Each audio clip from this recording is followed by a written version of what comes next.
What up, y'all? It's the Kid Ríez, and today we are back with another video and another channel. So last year I decided I wanted to cover Falcons football. I ended up doing every game, after game recaps, and just in-season stuff. But I was doing it on my channel where I talked about music and entertainment. So I decided, you know what? I'm gonna go ahead and make a new page where I focus strictly on the Atlanta Falcons and of course other sports things as well. But mostly you'll see Atlanta Falcons stuff here. But I'm gonna talk about every single thing that goes on in sports or things that just interest me. So, you know, if you know me, if you've seen my face talking about Falcons football, we back. But today's video, I want to discuss the Falcons 2025 season, and I actually want to go game by game, giving you my win-loss analysis. Will we win it? Will we not win it? You know, do we have an advantage? Do we not have an advantage? Because I'm gonna be honest with y'all, I'm excited for this season. I feel like this season we are gonna win the NFC South. I said we was gonna win it last year, and we should have won it last year. But I'm gonna go game by game, and you know, I really think this 2025 season is gonna be one to remember, and I think it's gonna be the season that we see Michael Penix Jr. take the helm for this team and really take off. So let's get into it, man. Week 1, September 7th at 1 p.m. we are playing the Tampa Bay Buccaneers. Now, a lot of people that I've seen look at this game, they're pretty much saying that it's a L, just because based off what Tampa Bay did last year, what they was able to do in the draft this year by adding, you know, certain pieces. You know, they still got Mike Evans. You cannot play with Mike Evans. He's nobody to play with. But with the pieces that they have a decent running game.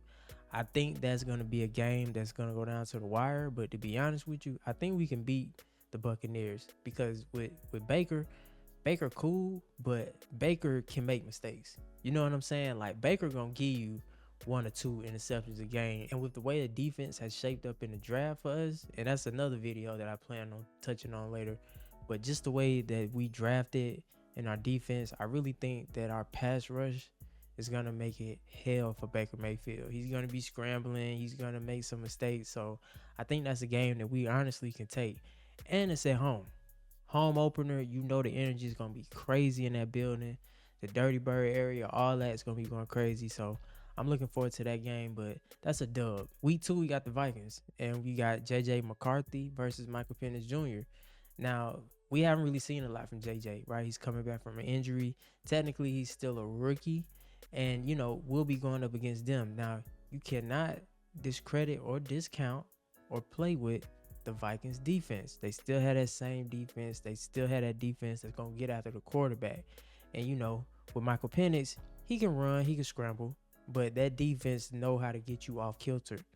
But again, I feel like that's a game that we can win. And this year we got 5 primetime games, so that's pretty cool, and this is one of them. But I honestly think that this is a game that we can take the Vikings. I mean, like I said, they're a good team. You know, they still got Justin Jefferson. But again, I still feel like this is a game that we can pull out and get that W.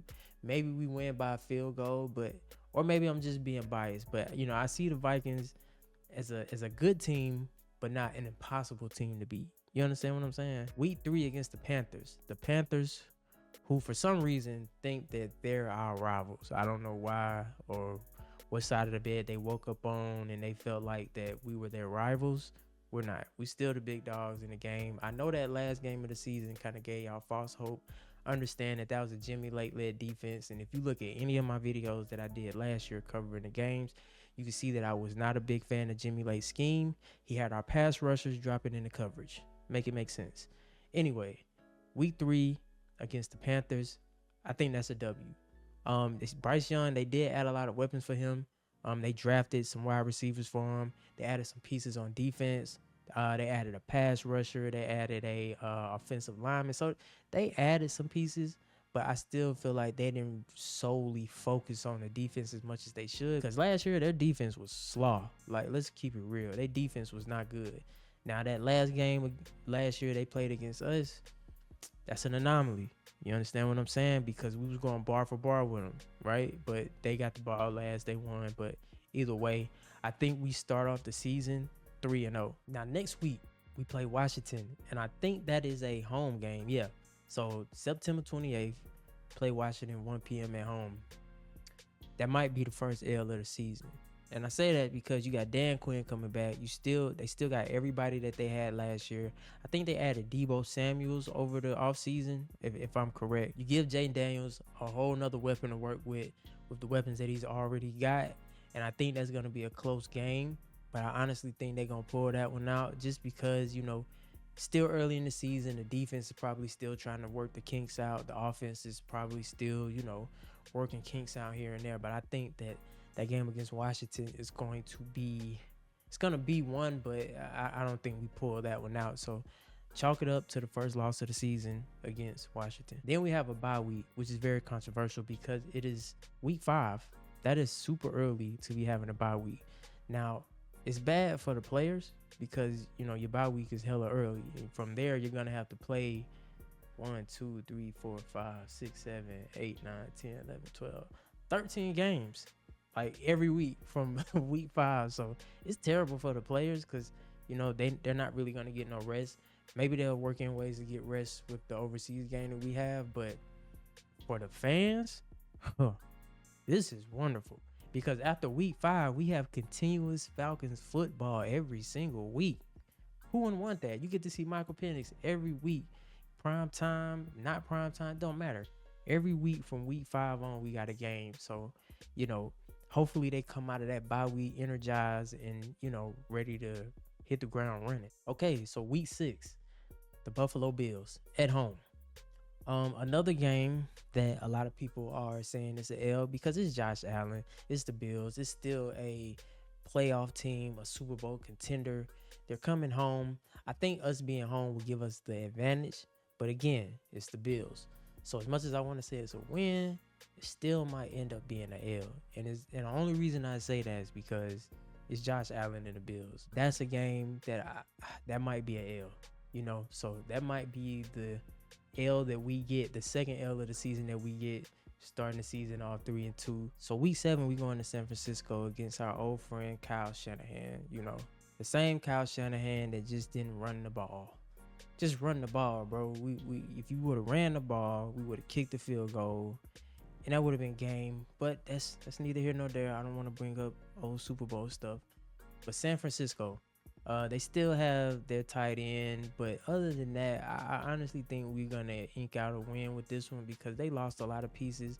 And to be honest with you, I feel like San Fran is kind of in a rebuild mode, and they don't scare me like they used to, in prior years. But that's a W. Week 8 against the Dolphins. I think that's a win. That's gonna be a home game, and I feel like that's one that we can easily get through. Now, their defense, I think Jalen Ramsey is talking about he's trying to get traded. He might even get traded here. So be on the lookout for that. I'm going to be following that news.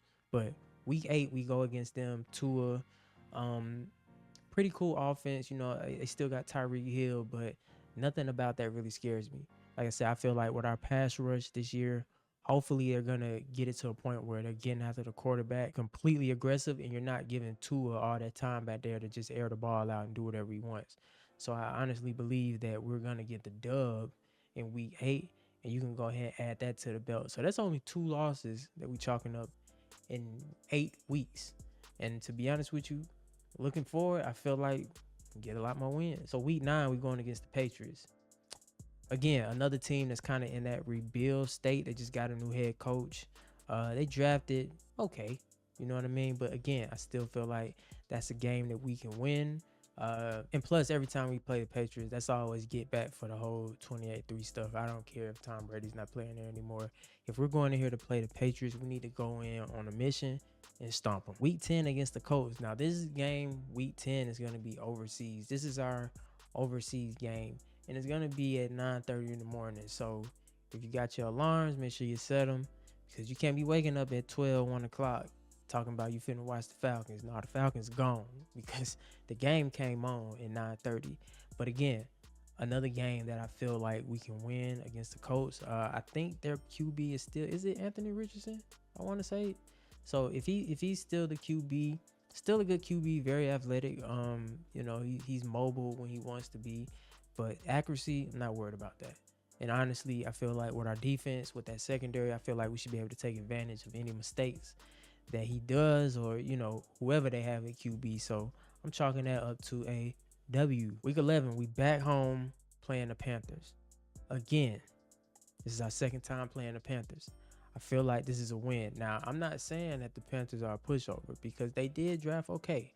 And like you said, I feel like with Bryce Young, he's by this time at least he should be gelling with his receivers. And last year he was showing signs that he was pulling it together. But at the end of the day, I still feel like we're the best team in the NFC South. So I'm gonna say this is a W. A lot of people say we were split with them. The only team that I honestly think we were split with in our division is the Buccaneers. So, for what it's worth. But it will be a good game. I feel like it'll be a hard fought game, but I just feel like with the weapons that we have and that we've added, especially on defense, we coming out with the W in that game. So yeah, week 12 against the Stanks. I'm sorry, the Saints. No, I said it right the first time. The Stanks. Listen, the Saints are a dumpster fire. I don't even know their QB names. They drafted, I don't even remember his name. It doesn't even matter. And then of course they still have Spencer Rattler and what was it? I think Shuck, right? His last name Shuck and Rattler.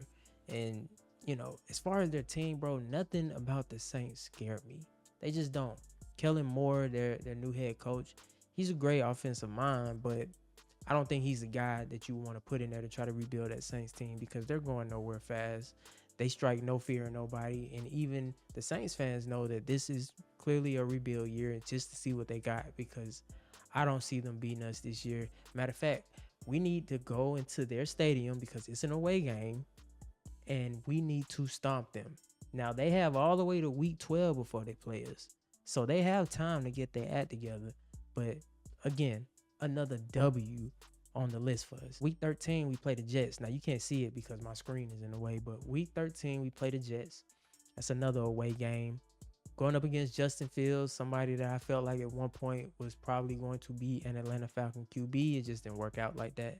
And I think that's going to be a game that, again, we're going to win. Now, a lot of people will question Justin Fields' accuracy, but one thing about Justin, when he wants to use his legs to win a game, that can be the defining factor if we win or lose that game. But I think with the pieces that we added on the defense, James Pierce Jr., Jalen Walker, I really think that we'll be able to keep him contained and win that game. Week 14 against the Seahawks. I'm going to be honest with y'all. I feel like we might lose that game. This is the first one where I'm just like, even though it's at home, it's against the Seahawks. Seahawks have always been a tricky team with us, right? It's not a team that you can just lay down for or think you just about to skate by. You know what I mean? I think the Seahawks going to come in here with a plan, and that might be the first game where we just take a L just because of a field goal or something that might just be completely out of our control. I don't know. When I see that game right there, I'm going to say that Seahawks game at home, unfortunately, might be an L. So that's 3 L's on the season already. Yeah, doing pretty good. Week 15 against the Buccaneers.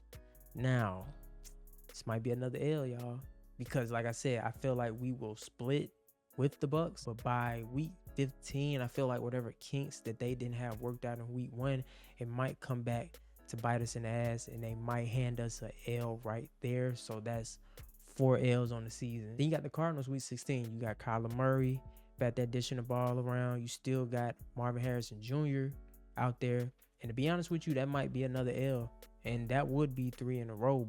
But like I said, I feel like we've already stacked enough wins to where we should just be focused on closing the season out and, beating our division. Then week 17, you got the LA Rams at home, prime time. And I'm going to be honest with you, this is a dub for me. I say it's a dub just because you got 2 old coaches who, Raheem Morris, he's been on that team, right? And they know each other. They know each other's tendencies. But I honestly think by week 17, we're going to be rocking and rolling. And it's going to be the last, or not the last, second to the last, but it's going to be one of the last home games that we have of the season. And I honestly think that the Falcons are going to show up and do their thing. And last but not least, week 18, the last game of the season, we will be playing the Saints. I hope that we dog walk the Saints. No leash. Dog walk the Saints. No leash. Last game of the season, just to make a statement as we roll into the playoffs. Now with that, you're probably looking at a schedule where 12-5, at worst maybe 11-6. You understand what I'm saying? That's what I'm getting from this schedule when I look at it, because it looks hard just because of our early bye week, but I honestly feel like we could ink out a very good season and not only, beat the division, win our division, but roll into the playoffs for the first time in I don't know how long and actually make a statement for the city of Atlanta. Now, me discussing the draft, that will have to be a whole separate video because I do like the pieces that we did pick up during the draft this year. I feel like Terry did an excellent job. I feel like he's hit and miss on past drafts, but for the most part, Terry has did a good job. He went out and got the groceries for Raheem Morris. Now it's up to Raheem Morris to put the pieces together and make this into some winning football, because when I look at our roster, man, it's no reason in the world why we shouldn't have been in the playoffs last year. But of course, that's neither here nor there. Kirk didn't want to tell nobody he was hurt. And in the back of Kirk's mind, he probably knew, like, MPJ is the guy, but I'm not finna just let my spot go like that. And that's natural. He's an athlete. He's a competitor. And they're not just finna just lay down and, let somebody else take their job without at least trying to fight for it. So I can see where you're coming from with that. But, like, it's no reason in the world why we should not be a playoff team.